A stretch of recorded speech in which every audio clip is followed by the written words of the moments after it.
Հայաստանի կախվածությունը Ռուսաստանից մնում է ահռելի մեծ եւ անընդունելի մեծ։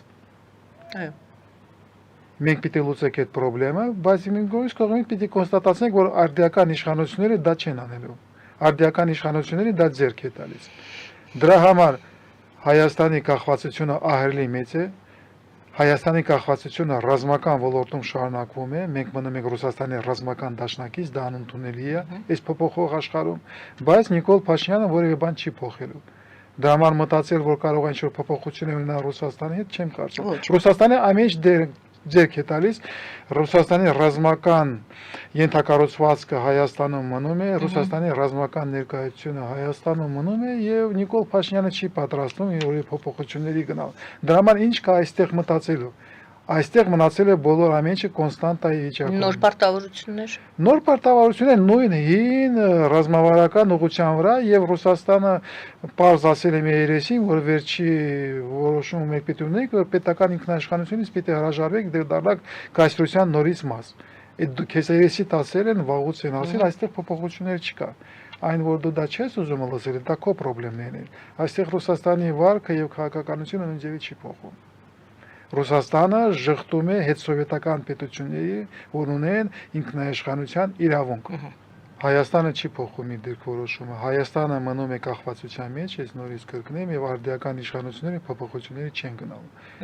Եվ եթե մենք ուզում ենք ունենալ ուրիշ որևէ փոփոխություններ, մենք որպես ազգ պիտի մտածենք, ոնց է փոխվում իշխանությունը, ինչ իշխանություններ եք ունենալու, եւ եթե իշխանությունների արժե պիտի դնենք այդ խնդիրը, որ Հայաստանի կախվածությունը Ռուսաստանին անթույլատրելի ուժեղ է։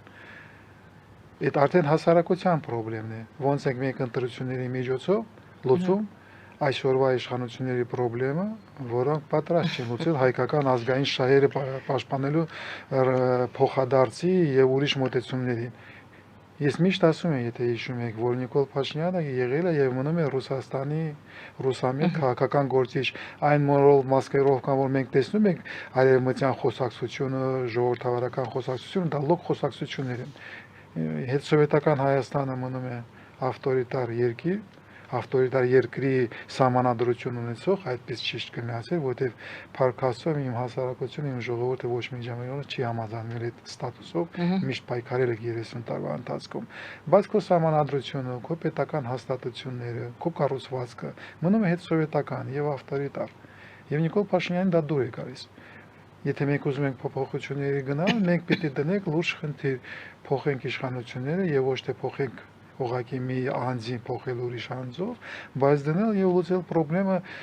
բերենք իշխանության լրիվ ուրիշ ուժեր, հասարակական եւ քաղաքական ուժեր, որը պատրաստ են Հայաստանին տանել ուրիշ ճանապարհով, դեպի ժողովրդավարական երկիր, դեպի միջազգային հասարակություն, ոչ թե ավտորիտար միջավայր, եվրասիական միջավայր։ Դա դժվար խնդիր է։ Իմաստային աղմուկն է, դες մենք տեսնում ենք տեղեկական աղմուկ է ցավոք սրտի գայանել այդ բոլոր impeachment-ի այդ խոսակցությունը եւ այլ, որը ուշադրությունը հասարակության շեղում է իրական լուրջ խնդիրներից, ուղղակի հասարակությունը պահում է այդ շեղված վիճակում։ Որպեսզի ինչ։ Եթե հիշում եք դուք հապկի խոսակցությունը, հապկի պատմությունները, հայտարարությունները եւ այլ, բայց այդ ամեն ինչը նորից են կրկնում աղմուկ է։ Որևէ փոփոխություններ տեղի չեն ունենալու, որովհետև այսօրվա պարլամենտը Հայաստանի խայտարակ պարլամենտը կարող եմ ասել, այդ ման խայտարակ պարլամենտ ես չեմ հիշում 30 տարվա ընթացքում ամենասվատագույնն է իր անձնավորություններով, իր մթնոլորտով, որը այնտեղ ստեղծվել է, այն լեքսիկոնով, որոնք իրանք օգտագործում են իմ պարլամենտում, իմ կարծիքով դա ինձ համար դա վիրավորական է, ես չեմ ուզում այդպես պարլամենտ տեսնել։ Եվ ցավոք սրտի բոլոր քաղաքական ուժերը, որը պարլամենտում են, բոլորը համաձայն են այն ուղղությամբ, այն ռազմավարության քաղաքականության, որը վարում է Նիկոլ Փաշինյանը։ Բոլորը համաձայն, որ մենք մնում ենք Ռուսաստանում, որ մենք մնում ենք Եվրասիայում։ Պարզապես պաշտոնը ով կզբաղեցնի, դա է թեման։ Իշխանության խնդիրները, իշխանապողության ինչ չի հետարկում իշխանության խնդիրը գային, համար նշանակություն չի, ով է փոխելու, ով է վարելու Հայաստանի առաջնորդն լինելու եւ ով է ավելի լավ ներկայացնելու Պուտինի արչեւ Հայաստանը։ Այսինքն կեղծ պայքար է, դա։ Դա պայքար է իշխանության եւ դա պայքար է, որը կապ չունի հայկական ազգային շահերի հետ։ Մեր ազգային շահերը լրիվ ուրիշ եմ կարծիքով, մենք կանգնած ենք երկրորդ Արցախի արշավից հետո ինձ համար նորից պարզ է դարձել, որ մենք պիտի լուծենք Հայաստանի դեօկուպացիայի խնդրումը, մենք պիտի ուղարկենք ազգային ազատագրական շարժում եւ ազատենք Հայաստանը կայսրությունների ներկայացությունից, Ռուսաստանի կայսրության, Թուրքիայի կայսրության ներկայացությունը Հայաստանում, մենք պիտի ազատվենք։ Բոլորին հետաքրում է իշխանությունը, վերցնել իշխանությունը եւ վայել իշխանությունը։ Ես խոսում եմ կամ իրենց ունեցվածքը պաշտպանել ինչ-որ ձևերով, վայելել ունեցվածքը, պահել եւ այլ այդ ուրիշ հարց է։ Ես խոսում եմ դեռ ոչ թե քաղաքական տրամաբանության եւ շահերի մասին, բայց ազգային շահերի մասին։ Մենք պիտի լուծենք Հայաստանի ազգային ազատագրման շարժում պիտի լինի, որը Հայաստանը ազատի ի վերջո Ռուսաստանից։ Հետո, երբ մենք ազատենք, մենք կարող ենք դնել քաղաքական շահեր, տնտեսական շահեր, ռազմական շահեր եւ այլ խնդիրներ, որը մենք պիտի լուծենք։ Մինչև մենք չենք ազատվել այս ամեն ինչից, որ մենք տեսնում ենք սովետական Հայաստանում, մենք չենք կարողանալու։ Երբ մենք մոտենում ենք այն նշաձողին, որ կարող եք փոխել մեր վիճակը անկախանալ, մենք միշտ ստանում ենք հարված։ Հիմա գլխումս մի անգամ չգիտեմ, Աստվածչյանի անցել է հոկտեմբերի 27 1999 թվականին, երբ այն ժամանակ Վազգեն Սարգսյանը իրոք պատրաստում էր դուրս գալ Ռուսաստանի ազդեցությունից տակի եւ անկախանալ, մենք ստացել ենք հարված։ Ես ման հարվածներից եմ վախենում, Հայաստանի քաղաքական պետականության հարվածներին եմ սպասում։ Ոչ Նիկոլ Փաշինյանը, ոչ Քոչարյանը, ոչ մնացածները պարլամենտում նման սպառնալիք Ռուսաստանի համար չեն ներկայացնում։ Կամ վախենում են ներկայացնել սպառնալիք։ Չէ, իրանք չեն, իրանք մտան, իրանք կայացել են, իրանք ապրում են իրենց կյանքը այդ տրամաբանության մեջ եւ ես ամեն ինչ դուր եմ գալիս, ամեն ինչ նորմալ է, իրանք ոչ մի բան չեն փոխելու։ Մենք որպես ազգ պիտի մտածենք ոնց ենք լուծում այդ խնդրը։ Ոնց ենք հրաժարվում, ոնց ենք հրաժեշտ տալիս հետսովետական Հայաստանից եւ ինչ Հայաստան ենք պատրաստում ձևավորել եւ կառուցել, ինչ Հայաստան ենք պատրաստում կերտել։ Լինեն այս մեկ կամ հաջորդը, չգիտեմ, այս ընտրությունը մենք կարձենք, մենք ի վերջո պիտի կանգնենք, պիտի անենք ընտրություն, բայց ընտրենք ոչ թե իշխանություն,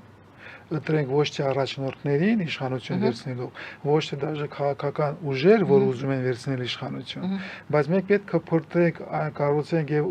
ունենանք ընտրություն Հայաստանի ազատ անկախ Հայաստան, թե այն Հայաստանը, որը այսօր կա։ Ով կարող է ներկայացնել այդ ազատ անկախ Հայաստանի գաղափարախոսությունը կրող եւ ուժ ունեցող կազմակերպվել, խումբ գուցե կազմակերպվի, գուցե ինչ-որ նման ուղղությամբ աշխատանք կամ տեսնում եք։ Առաջինը պիտի ճիշտ ձևավորես խնդրումը, որ խնդրումը այսպես պիտի դնես։ 20 թվականից հետո մենք ամենօրյա ռեժիմով այդ խնդրումը ձևավորում։ Ամենօրյա մենք լուծում ենք խնդրումը Նիկոլ Փաշինյան, Ռոբերտ Քոչարյան նախկինները, թե այս մեկը մեզ դնում են ուրիշ ընտրության առջև այն ուժերի մեջ, որը մեզ թողնում են հետսովետական Հայաստանում։ Առաջինը մենք պիտի հասկանանք, որ այս դրվածքում, այս տարածքում լուծում չկա։ Հետսովետական Հայաստանում, որը ժառանգորդ է սովետական ժամանակներից տրամաբանության, հայկական հարցը Հայաստանը լուծում չունի։ Դա նշանակում է մենք պիտի դնենք խնդրումը ուրիշ ձևի։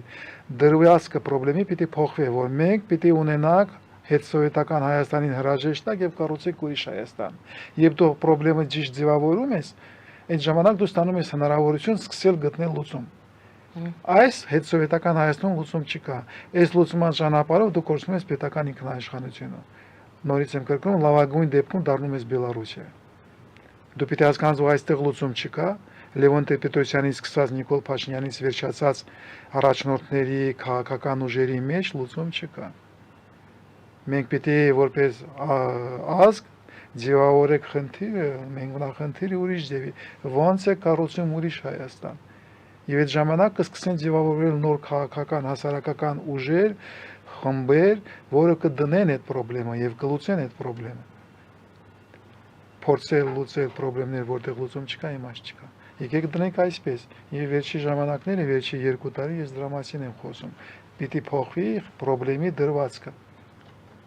Մենք պիտի ազատենք Հայաստանը կայսրություններից։ Հայաստանը պիտի դառնա անկախ։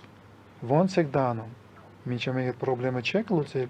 դնել խնդիրը ինչ քաղաքականություն պիտի վարի Հայաստանը, ինչ իշխանություններ պիտի ունենա, ինչ կառուցվածք պիտի ունենա քաղաքական համակարգը, պետական համակարգը եւ այլ, իմաստ չունի, որտեղ մենք շարժվում ենք այդ ցիկլի մեջ եւ այդ ցիկլով դուրս գալու չգանը մենք ներուժը փոքրանում ենք։ Միջև նա փոքրացել մենք կորցրել ենք Արցախը։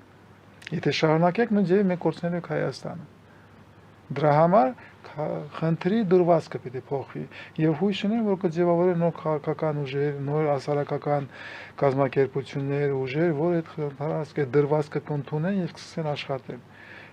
Ես գիտեք, ես ներքաղաքական դաշտում չեմ աշխատում, ես ներքաղաքական կանոնությունով չեմ զբաղվում, ես հասարակական գալիս եմ ձեզ հետ խոսում եմ, մնացածների հետ խոսում եմ, բայց հիմնական իմ ուղղությունը անվտանգությունն է, ռազմական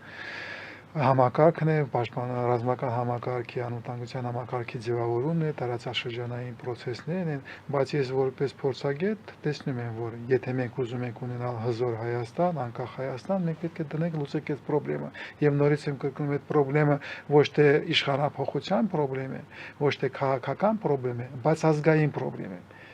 Ես գիտեմ, որ դա ճոխություն է, դա տեղի չունենալու, լավ կլինի այդ խնդրը դնի համահայկական, համազգային, որտեղ մենք համազգային, մենք գլոբալ երևույթ ենք, մենք ոչ թե միայն հայերն ենք, որ ապրում ենք Հայաստանի Հանրապետությունում, բայց այսօր ելնելով իրականությունից, իմ կարծիքով դա այդ խնդրեմն է, որը պիտի լուծի Հայաստանը, որտեղ Հայաստանն է հայկական Հայաստանի Հանրապետության մայրաքաղաքը, եւ նման խնդիրները ձևավորում է եւ լուծում է մայրաքաղաքը։ Եվ Հայաստանը ի վերջո, Երևանը ի վերջո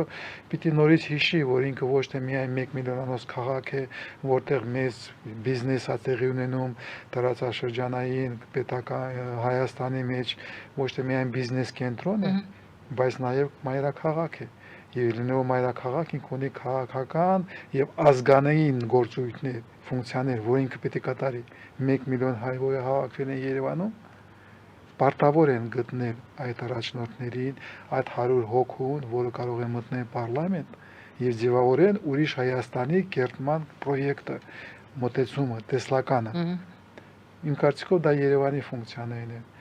Նորից կրկնեմ, լավ կլինի, որ համազգային լուծենք, բայց այն սուս հնարավորությունները մենք ունենք, իմ կարծիքով այդ խնդրը պետք է դնի լուծվի Երևանում եւ Երևանի կողմից, որ եթե կարողանա ներգրավի համահայկական ներուժ, դա կլինի փայլուն։